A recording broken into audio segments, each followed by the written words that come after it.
Burke and Hare are most famous as being body snatchers, men who stole the remains of the dead in order to sell them to the medical schools for the purposes of dissection, which was a fairly important industry at the beginning of the 19th century.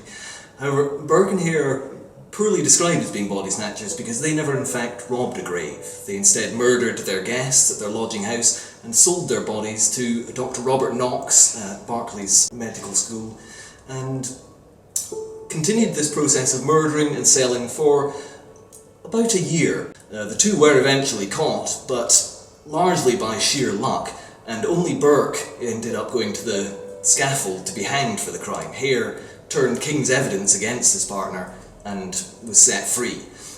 And we know from the trial at the time, and it was a sensation, it was a really sensational trial, that Burke and Hare were responsible for the deaths of 17 people.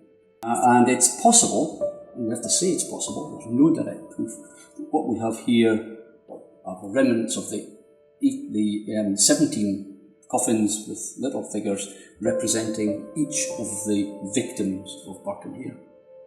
It just seems like a particularly Edinburgh kind of thing to try and lay these ghosts to rest by creating a symbolic image of the victims to place and give a proper burial to. Even if nobody ever learned about it, it just seems like something somebody who might have known somebody who disappeared in Edinburgh might have done to give their friend a bit of peace.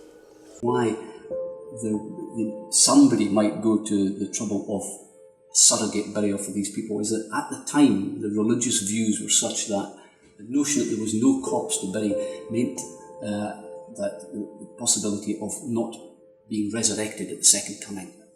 Tremendously strong belief in this. Difficult perhaps for us to understand today, but it was tremendously important at the time. The general religious opinion was that you needed a body to be buried intact for resurrection. So it had a strong emotional pull. So tying all of that together, I think this is possibly it's definitely the most convincing theory. Whether it's true or not is another matter. There may be some other completely off-the-wall theory that brings all this together, but we haven't found it yet.